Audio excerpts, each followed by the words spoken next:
नमस्कार विद्यार्थ्यांनो, आज आपण द्वितीय सत्र याबद्दल थोडक्यात सिलेबस म्हणजेच अभ्यासक्रमाची चर्चा करणार आहोत। तर विद्यार्थ्यांनो, आंतरराष्ट्रीय अर्थशास्त्राचा जो काय सिलेबस आहे तो सिलेबसचा आपण फर्स्ट इंट्रोडक्शन करणार आहोत। तर या इंट्रोडक्शनमध्ये आपण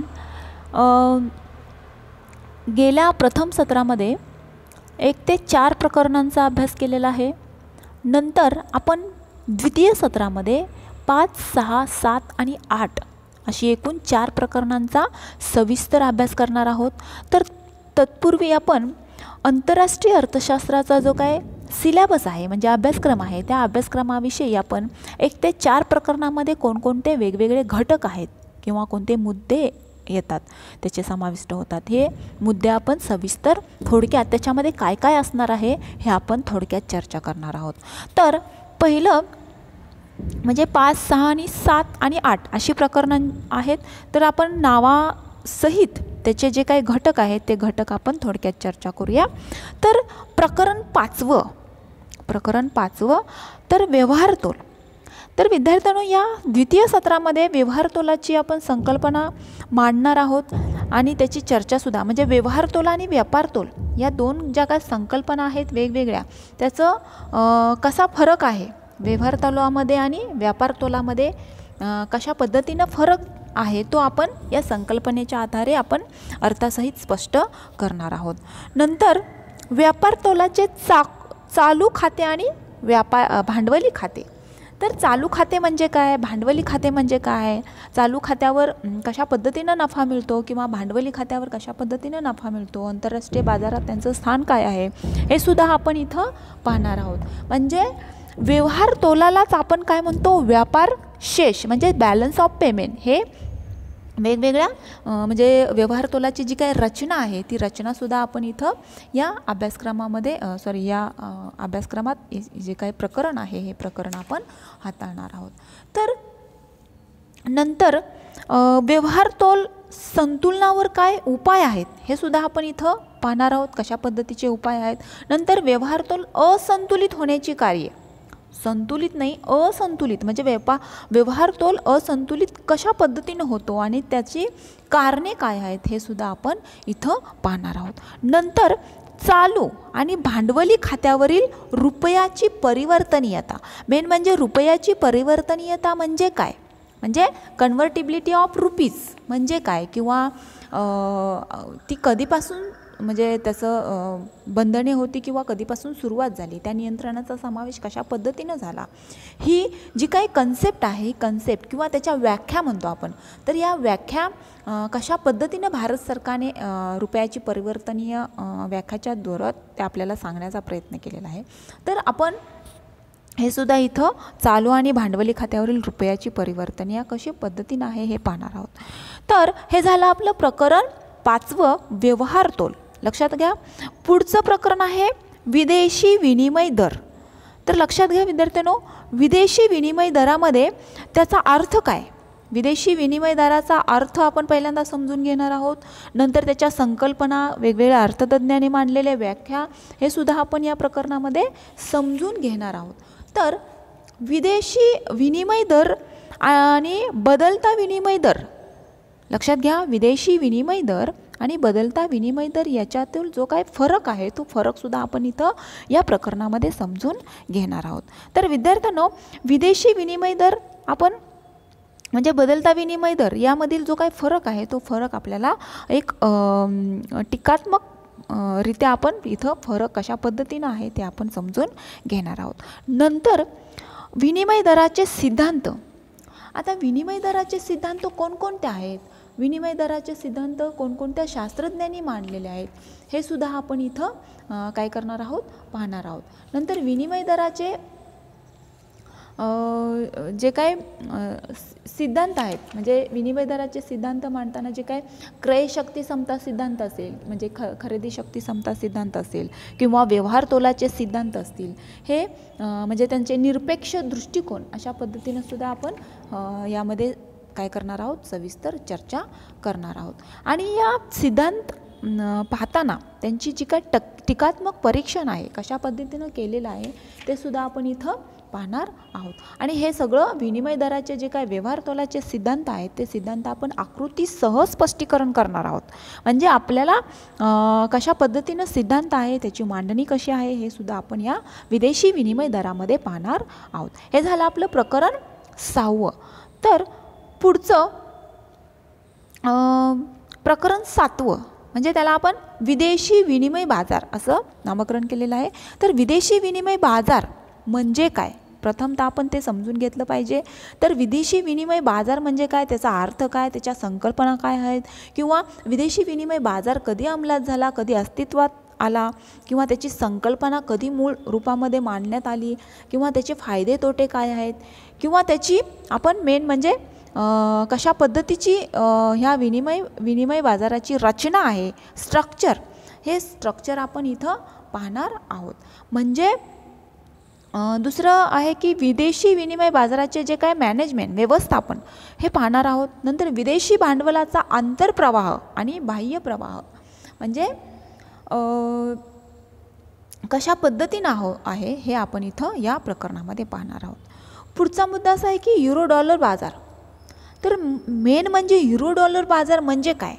युरो हे एक चलन आहे, डॉलर पण एक चलन आहे. या दोन्ही चलनांचा बाजार कशा पद्धतीनं आहे, त्याची संकल्पना कशा, किंवा हा बाजार कशा पद्धतीनं अस्तित्वात केव्हा आला, त्याचे स्वरूप काय, त्याची व्याप्ती काय, हे सुद्धा आपण या प्रकरणामध्ये सविस्तर चर्चा करणार आहोत. पुढचा मुद्दा असा आहे की विदेशी विनिमय बाजाराचे फायदे तोटे. आता बघा या सगळ्या प्रकरणामध्ये आपण रचना पाहिलेली आहे, त्याचं व्यवस्थान म्हणजे पाहणार आहोत, त्याचे बाह्य प्रवाह कसे आहेत, किंवा विदेशी भांडवलाचे अंतरप्रवाह कसे आहेत, ते युरो आणि डॉलर हे जे काही दोन चलनं आहेत ह्या दोन चलनांची म्हणजे दोन देश आहेत च्या चलनाची जी काही व्याप्ती आहे किंवा स्वरूप आहे कशा पद्धतीनं पहा. म्हणजे या सगळ्यांचा सविस्तर आपण इथं चर्चा करत असताना त्या विदेशी विनिमय बाजाराचे फायदे काय आहेत, तोटे काय आहेत हे आपण सविस्तर समजून घेणार आहोत. पुढचा मुद्दा असा आहे की पुढचं प्रकरण असं आहे की प्रकरण 8 आहे की घटक गतिशीलता आणि विदेशी विनिमय बाजार. घटक गतिशीलता आणि विदेशी विनिमय व्यापार. तर विद्यार्थ्यांनो या प्रकरणामध्ये विदेशी भांडवल, बघा विदेशी भांडवल म्हणजे काय, किंवा बघा त्यामध्ये प्रत्यक्ष विदेशी गुंतवणुकीचा अर्थ, त्याच्यामध्ये विदेशी संस्थात्मक गुंतवणूक म्हणजे डायरेक्ट विदेशी गुंतवणुकीचा अर्थ कशा पद्धतीनं आपण घेणार आहोत, त्याची कन्सेप्ट कशा पद्धतीनं आहे ही सुद्धा आपण इथं पाहणार आहोत. आणि म्हणजे काय विदेशी विनिमय बाजाराचं अर्थ आहे किंवा संस्थात्मक गुंतवणूक आहे ती किती पद्धतीनं म्हणजे गुंतवणुकीचा दर, फॉरेन इन्स्टिट्यूशनल इन्व्हेस्टमेंट म्हणजे कशा पद्धतीनं कोणत्या महायुद्धानंतर म्हणजे 1946 नंतर आर्थिक सहकार्यासाठी अनेक आंतरराष्ट्रीय काय केलेलं आहे वित्तीय संस्था निर्माण झाल्या. त्यापैकी एक गुंतवणूक म्हणजे विदेशी संस्थात्मक गुंतवणूक निर्माण करण्याचा जो काही उद्देश आहे तो उद्देश कशा पद्धतीनं आपण इथं चर्चा करणार आहोत. म्हणजे विदेशी भांडवलाची किंवा विदेशी गुंतवणुकीचे प्रकार कोणकोणते आहेत, म्हणजे प्रत्यक्ष विदेशी गुंतवणूक काय आहे किंवा संस्थात्मक गुंतवणूक काय आहे हे सुद्धा आपण इथं या प्रकरणामध्ये पाहणार आहोत. पुढचा मुद्दा असा आहे की बहुराष्ट्रीय महामंडळ, बघा त्यालाच आपण काय म्हणतो कंपनीसुद्धा म्हणू शकतो. म्हणजे मल्टीनॅशनल कंपनीची जी काही भूमिका आहे तिचं कार्य आहे, role of the multinational companies. तर जे काय आधुनिक काळामध्ये बहुराष्ट्रीय कंपन्या अतिशय म्हणजे त्याचं महत्त्व प्राप्त झालेलं आहे. त्याचं कारण काय की कंपन्यामुळं जागतिक व्यापार आणि विकसनशील अर्थव्यवस्थांचा जो काय विकास आहे तो विकास होण्यास मदत झाली. आणि म्हणून काय झालं की सध्या विकसनशील देशांना बहुराष्ट्रीय कंपन्याचा काय केलेला आहे प्रवेशद्वार खुले केलं आहे. म्हणूनच आपण या प्रकरणामध्ये बहुराष्ट्रीय कंपन्या नेमक्या काय आहेत, कोणत्या आहेत, त्याचा समावेश कोणकोणत्या कंपन्या म्हणजे घेतात, म्हणजे बहुराष्ट्रीय कंपन्या अंतर्गत कोणकोणत्या कंपन्या येतात हे सुद्धा आपण पाहणार आहोत. म्हणजे बहुराष्ट्रीय कंपन्यांची महत्त्वाची भूमिका किंवा त्यालाच आपण महत्त्व कशा पद्धतीनं आहे हे सुद्धा आपण इथं पाहणार आहोत. पुढचा मुद्दा असा आहे की आंतरराष्ट्रीय श्रमिकांचे स्थलांतर. आता लक्षात घ्या आंतरराष्ट्रीय श्रमिकांचे स्थलांतर आपण पाहत असताना म्हणजे जागतिकीकरण आणि उदारीकरण नंतर खाजगीकरण या धोरणामुळे काय केले, खुल्या आर्थिक धोरणाचा परिणाम म्हणून आपण उत्पादन घटकाच्या विशेषतः बघा भांडवल आणि श्रमिक या मोठ्या प्रमाणावर आंतरराष्ट्रीय स्थलांतर होत असते. म्हणजे एका ठिकाणाहून दुसऱ्या ठिकाणी श्रमिकांचं काय होतं, स्थलांतर होताना आपल्याला उत्पन्न मिळवणे हाच एकमेव हेतू नसतो, तर इतर अनेक हेतू असतात. म्हणजे हे जे काही हेतू किंवा कारणे किंवा उद्देश हे जे काय आहेत ते आंतरराष्ट्रीय श्रमिकांचे स्थलांतर का झाले किंवा त्याचा परिणाम काय झाला हे आपण इथं काय करणार आहोत, वेगवेगळ्या कारणांनी म्हणजे आर्थिक असतील, सामाजिक असतील किंवा इतर कारणांनी सुद्धा आपण इथं काय करणार आहोत, या प्रकरणामध्ये त्याचा आंतरराष्ट्रीय श्रमिकांचं स्थलांतर का झालं, त्याचा हेतू काय, उद्देश काय आणि त्याचे परिणाम कशा पद्धतीनं झालं, कोणत्या कारणांनी त्याचं वर्गीकरण करण्यात आलं हे आपण या प्रकरणामध्ये किंवा या मुद्द्यामध्ये या द्वितीय सत्रामध्ये पाहणार आहोत. तर पुढचा मुद्दा असा आहे की 1991 पासूनचे भारतीय विदेशी व्यापार धोरण, 1991 पासूनचे भारतीय विदेशी व्यापार धोरण म्हणजे काय आहे किंवा ते अंमलात आणण्यासाठी काय करावे लागलं, त्याची वैशिष्ट्ये काय, त्याची प्रवृत्ती ट्रेंड म्हणतो आपण ते काय आहे आणि त्याचं इव्हॅल्युशन म्हणजे मूल्यमापन कशा पद्धतीने केलं आहे हे आपण काय करणार आहोत, इथं सविस्तर काय करणार आहोत, पाहणार आहोत. म्हणजे विदेशी व्यापार धोरण त्यालाच आपण काय आयात निर्यात धोरण एक्झिम पॉलिसी म्हणतो, ते कशा पद्धतीनं म्हणजे विदेशी व्यापार धोरण हे 1992 ते 97चे किंवा 97 ते 2000चे विदेशी व्यापार धोरण किंवा 2002 ते 7 हे विदेशी व्यापार धोरण कशा पद्धतीने म्हणजे 2004मध्ये केंद्रात सत्तांतर झाल्यानं काँग्रेस प्रणित जे काय वेगवेगळ्या सरकारनं 2002 ते 7चे जे काय धोरण रद्द करून 2004 ते 9 असे नवीन विदेशी व्यापार धोरण जाहीर केलं. त्याच्यामध्ये 2004 ते 9 आणि 2009 ते 14 अशा पद्धतीनं जे काय धोरण आहे ते धोरण आखण्यात आले. म्हणजे आखण्यास पाठीमागची जी काय पार्श्वभूमी आहे हे सुद्धा आपण इथं पाहणार आहोत. म्हणजे 1991 नंतरच्या विदेशी व्यापार धोरणाची जी काही उद्दिष्टे आहेत ही उद्दिष्टे सुद्धा आपण आयात निर्यात धोरणाच्या अनुषंगाने पाहणारच आहोत.